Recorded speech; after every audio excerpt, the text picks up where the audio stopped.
Hello students and welcome to Best Learning Classes. Today we are going to discuss the questions of the chapter Issue of Debentures from question number 26. So let's get started. Star Limited took over the assets of 6,60,000 and liabilities of 80,000. अब वही same चीज़ है, assets है, अगर assets लेते हैं तो liabilities भी साथ में लेते हैं ना, बिजनेस परचेज कर रहे हैं तो एसेट्स लिए हैं 6,60,000 के, लाइबिलिटीज ली हैं 80,000 की। किसकी? मून लिमिटेड की। मतलब हमें मून लिमिटेड को पैसे पे करने हैं। ठीक है, कितने के लिए? हमने 6 लाख की। ओके, अब हमें जर्नल एंट्रीज देनी है।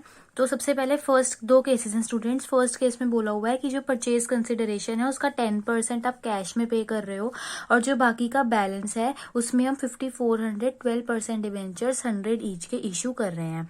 ठीक है, और सेकंड केस में बोला हुआ है कि परचेज कंसिडरेशन 10% आप कैश में दे रहे हो बट जो बैलेंस है उसमें 4500 हम 12% डिवेंचर्स इशू कर रहे हैं 100 ईच पे ही, बट इस बार हम प्रीमियम पे कर रहे हैं 20% के।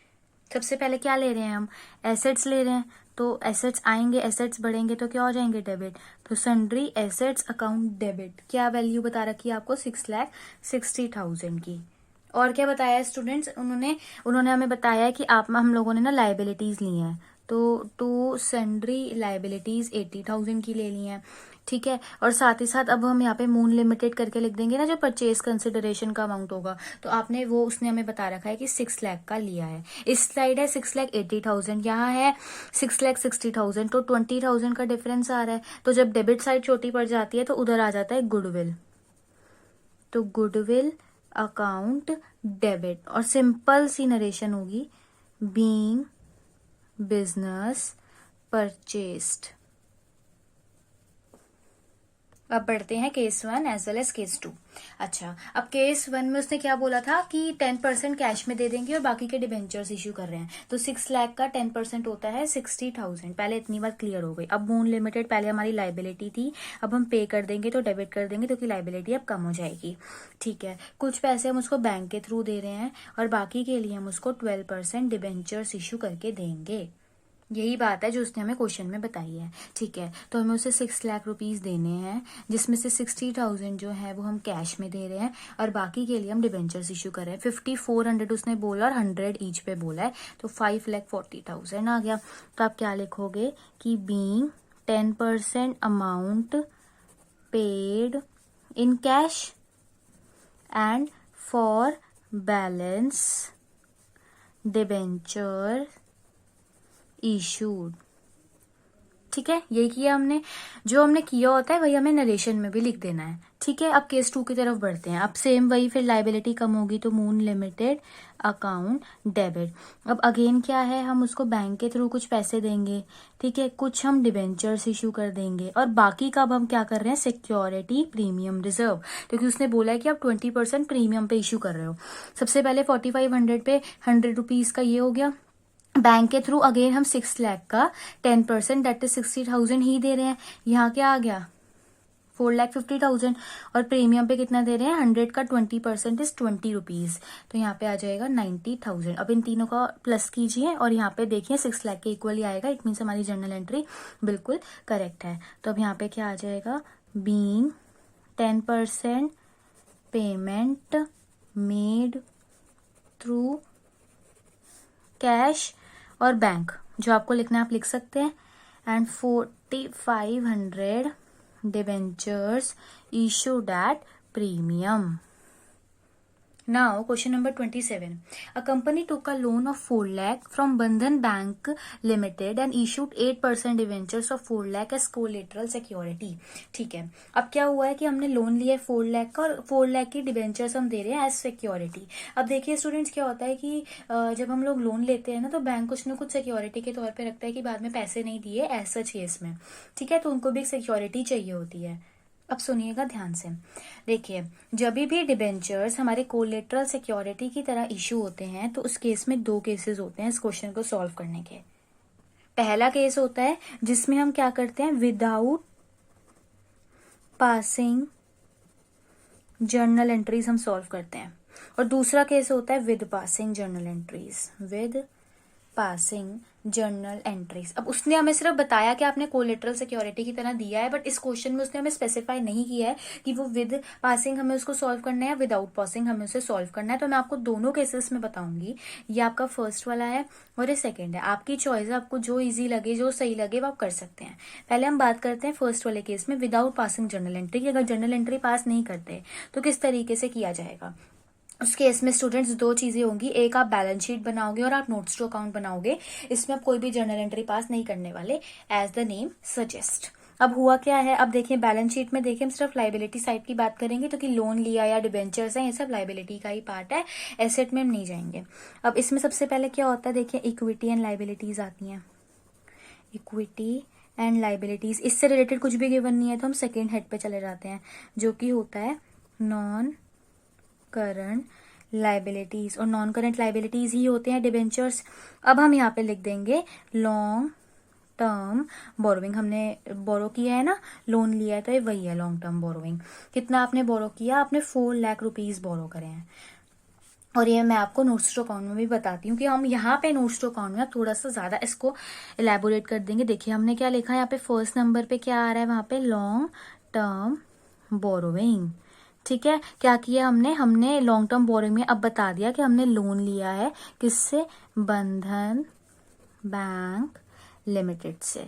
ठीक है, कितने का लिया है, 4 लाख का। ओके, अब हम यहाँ पे लिख देते हैं secured by issue to 8% debentures of ₹4 lakh as collateral security. यही हमने किया है ना, वही यहाँ पे अभी लिख के भी बता दिया। ठीक है, यही तो किया है कि पहले हम यहाँ पे दिखा देंगे लाइबिलिटीज में कि ये लॉन्ग टर्म बोरोइंग है, और लॉन्ग टर्म बोरोइंग को फिर अच्छे से इलेबोरेट करके यहाँ पे बता दिया। अब बात करते हैं अगर हम जर्नल एंट्री पास करेंगे, तो जर्नल एंट्री पास करेंगे तो सिंपल सी बात है कि उस केस में हम जर्नल एंट्री ही पास करेंगे। तो करिए किस तरीके से पास होगी। इस केस में हम खोलते हैं debenture suspense account, debenture suspense account debit to कितने परसेंट डिबेंचर्स है, 8% डिबेंचर्स है। ठीक है, और अमाउंट क्या है, 4 लाख का, ये अमाउंट तो चेंज नहीं हो रहा। ठीक है ना, तो ये आ गया। अब आप इसमें नरेशन में क्या लिखेंगे, बीइंग 8% डिबेंचर्स फॉर ₹4 लाख। अब ये 4 लाख स्टूडेंट्स इशू हो रहे हैं ऑन कोलेटरल सिक्योरिटी, आपको लिखना पड़ेगा। ठीक है ना, किसी को इशू नहीं कर रहे हम, कोलेटरल सिक्योरिटी पे इशू कर रहे हैं। बाकी पूरा सेम रहता है, बाकी हम सेम उसी तरीके से एक्सट्रैक्ट भी बनाएंगे और नोट्स टू अकाउंट भी प्रिपेयर करेंगे। तो वही हम यहाँ पे करेंगे, सेम वही इक्विटी एंड लाइबिलिटीज का हेड खोलेंगे, उससे रिलेटेड कुछ भी गिवन नहीं है तो सेकेंड हेड पे चले गए, नॉन करंट लाइबिलिटीज। अब इसमें बता देंगे कि लॉन्ग टर्म बोरोइंग्स हैं। अब लॉन्ग टर्म बोरोइंग्स में हम फिर वही 1 नंबर डाल के यहाँ पे 4 लाख लिख देंगे। ठीक है, और अब हम फिर से नोट्स टू अकाउंट बनाएंगे। तो क्या लिखोगे आप नोट्स टू अकाउंट में, वही देखिए आप लिखोगे फर्स्ट नंबर पे था ना लॉन्ग टर्म बोरोइंग। ठीक है, और इसमें क्या लिख देंगे, फिर से वही लोन फ्रॉम बंधन बैंक। कितने का लोन लिया है, 4 लाख का। इतना तो पूरा सेम रहा। ठीक है, अब आप क्या लिखोगे, 8% debentures issued at collateral as collateral security. यही हुआ है ना, कितने के इशू करे हैं, 4 लाख के। इतना समझ आ गया, लॉन्ग टर्म बोरोइंग किया, लोन लिया हमने बंधन बैंक से और 8% डिबेंचर्स इशू है। अब इसमें से लेस हो जाता है डिबेंचर सस्पेंस। ठीक है, ये कितने का था, वो भी 4 लाख का ही था, तो यहाँ पे क्या आ गया, नील। पर ये यहाँ पे लोन 4 लाख का 4 लाख ही रहा। तो स्टूडेंट्स होता क्या है कि हमने क्या किया, हमने सिर्फ लॉन्ग टर्म बोरोइंग्स लिए हैं, तो वो 4 लाख की अभी भी यहाँ पे लाइबिलिटी शो कर रहा है जो कि यहाँ पे है, पर ये वाले हम यहाँ पे कैंसिल कर देते हैं और इसका बैलेंस नील आ जाता है। कोई बात नहीं, फर्स्ट क्वेश्चन था, नहीं समझ आया तो कोई बात नहीं, आगे वाले क्वेश्चन में समझ आ जाएगा। तो 28th क्वेश्चन देखते हैं। Best barcode limited took a plan of 5 lakh from a bank giving 6 lakh 9% debentures at collateral security. Okay, pass journal entries regarding issue of debentures. अब उसने आपको बता दिया कि इस बार आपको वो सेकेंड वाला मेथड फॉलो करना है, जर्नल एंट्रीज पास करने वाला। ठीक है, और बैलेंस शीट में भी दिखाना है। तो हमें पता ही है कि जब हम जर्नल एंट्रीज पास करते हैं तो बैलेंस शीट और नोट्स टू अकाउंट भी बनाते हैं। अब वही यहाँ पे करेंगे in the books of barcode limited, ठीक है। सबसे पहले आप जर्नल एंट्री पास करेंगे, तो जर्नल एंट्री में क्या होगा, डिबेंचर सस्पेंस अकाउंट ओपन होगा, तो debenture suspense account debit to कितने परसेंट डिबेंचर्स है, 9% डिबेंचर्स, कितने के बताए हुए हैं, 6 लाख के। तो अमाउंट पहले हमने लिख दिया 6 लाख का, ध्यान से देखिए ना, देखिए क्या लिखा है, बैंक गिविंग 6 लाख 9% डिबेंचर्स, तो वही वाला अमाउंट आ गया 6 लाख का। क्या लिखेंगे, being 9% debentures issued as collateral security. अब जनरल एंट्री तो पास कर दी, अब बढ़ते हैं एक्सट्रैक्ट ऑफ बैलेंस शीट की तरफ and then notes to account, ये 2 चीजें रह गई हैं, अब ये करते हैं, ठीक है। तो इसमें फिर वही होगा, फर्स्ट हेड में हम लिखेंगे इक्विटी एंड लायबिलिटीज, उसके रिलेटेड कुछ भी नहीं है। सेकेंड हेड पे जाएंगे तो आ जाएगा नॉन करंट लायबिलिटीज, इसमें है लॉन्ग टर्म बोरोइंग्स। अब पहले ध्यान से देखिए, प्लान वो कितने का ले रहा है, लोन वो कितने का ले रहा है, 5 लाख का, तो यहाँ पे आप लॉन्ग टर्म बोरोइंग्स में 5 लाख का अमाउंट ही शो करेंगे स्टूडेंट्स, ठीक है ना। ये बात ध्यान रखनी है, ये नहीं करना कि आप यहाँ पे भी 6 लाख लिख दो, नहीं, ध्यान से देखना है, लोन 5 लाख का लिया है पर डिबेंचर 6 लाख के इशू हो रहे हैं। अब हम इसको नोट्स टू अकाउंट में बताते हैं। अब यहाँ पे फिर से ये फर्स्ट नंबर था ना, तो फर्स्ट नंबर पे लॉन्ग टर्म बोरोइंग्स। अब क्या इसमें बताएंगे, हमने क्या किया, लोन लिया है। अब देखिए लोन फ्रॉम अ बैंक, इस बार नाम नहीं बताया हुआ, ठीक है, कितने का लोन लिया, ध्यान रखना है, लोन आपने 5 लाख का ही लिया है, ठीक है। अब फिर से वही यहाँ पे क्या लिखोगे, 9% debentures issued as collateral security, तो आ गया 6 लाख, ठीक है। यही है, डिबेंचर तो 6 लाख के इशू करें। अब डिबेंचर सस्पेंस जो अभी हमने यहाँ पे ऊपर अकाउंट खोला था, इसमें भी हमने 6 लाख ही लिखा हुआ है, तो यहाँ पे अब 6 लाख लिख के वो नील हो जाएगा, तो यहाँ माइनस हो जाएगा डिबेंचर सस्पेंस, जो कि कितने का है, 6 लाख का ही है, तो ये अमाउंट तो नील आ गया। हमने लोन लिया 5 लाख का, वही यहाँ पे हम बैलेंस शीट में शो करें और वही चीज हमने नोट्स टू अकाउंट में भी बता दी। अब क्या है ना स्टूडेंट्स, बच्चे सोचते हैं भाई इजी तो ना लग रहा है जर्नल एंट्री के विदाउट वाला ही, तो सिर्फ वही सीख लेते हैं। अब देखिए इस बार क्वेश्चन में उसने डायरेक्टली बता दिया विद जर्नल एंट्रीज, तो आने आपको दोनों मेथड चाहिए। नाउ 29 क्वेश्चन, एक्स टू का loan of 3 lakh from IDBI bank, इस पर बैंक का नेम बता दिया है। The company issued 4,009% debentures of 100 each as collateral security, show these item. अब उसने बोला सिंपल बैलेंस शीट में, इस बार हम जर्नल एंट्री पास नहीं करेंगे। चलिए स्टार्ट करते हैं, balance sheet and notes to account, ये 2 चीजें प्रिपेयर होंगी।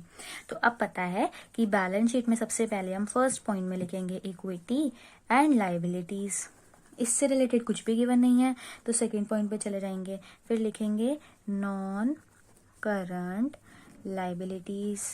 अब इसमें हम लिख देंगे लॉन्ग टर्म बोरोइंग्स, और अब खुद बताओ आप मेरे को, उसने क्या किया, टुक का लोन ऑफ 3 लाख, ठीक है, तो यहाँ पे फर्स्ट पॉइंट डाल के यहाँ पे आ जाएगा कि उसने 3 लाख का लोन लिया है।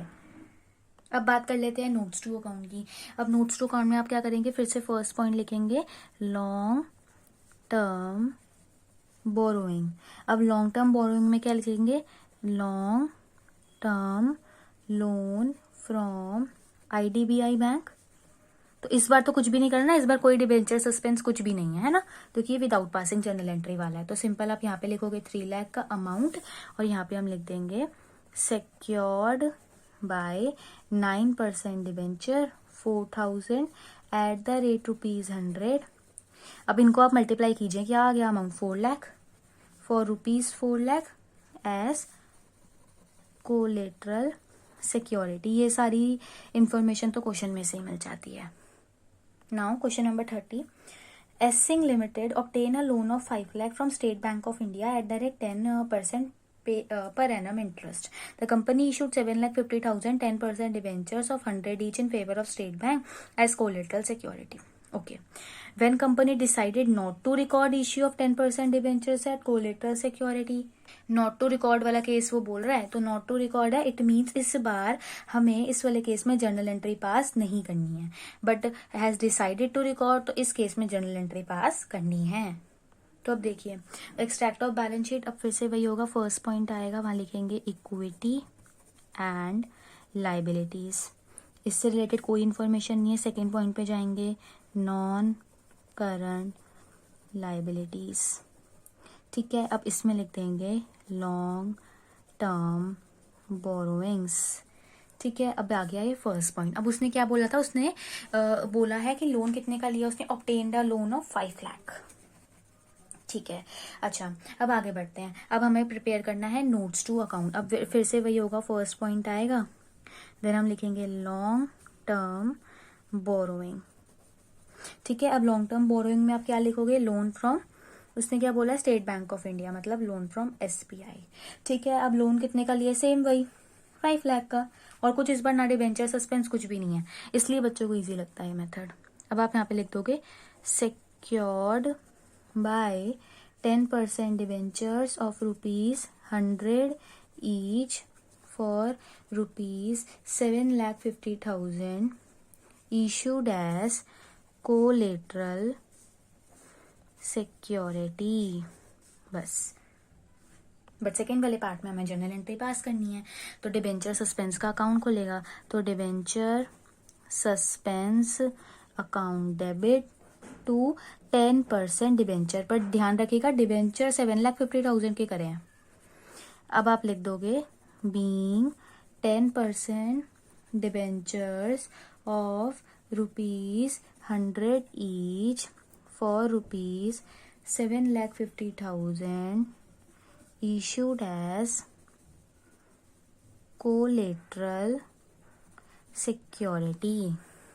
अब बात करेंगे एक्सट्रैक्ट ऑफ बैलेंस शीट की, फिर वही सेम, फर्स्ट आया इक्विटी एंड लाइबिलिटीज, इससे रिलेटेड कुछ गिवन नहीं है, सेकंड पॉइंट पे चले गए, क्या आएगा, नॉन करंट लाइबिलिटीज, फिर थर्ड पे चले गए लॉन्ग टर्म बोरोइंग्स।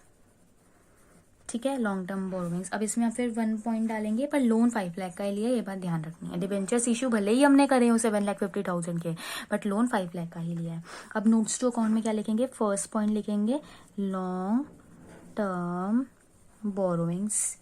ठीक है, इसमें क्या लिखेंगे, लोन फ्रॉम, किससे लिया लोन, एसबीआई से। 1 पॉइंट तो आप डाल ही चुके हैं ना, यहाँ पे आ जाएगा 5 लाख। अब आगे क्या लिखा जाएगा, 10% डिबेंचर्स फॉर ₹7,50,000, ये 7,50,000 के हो गए।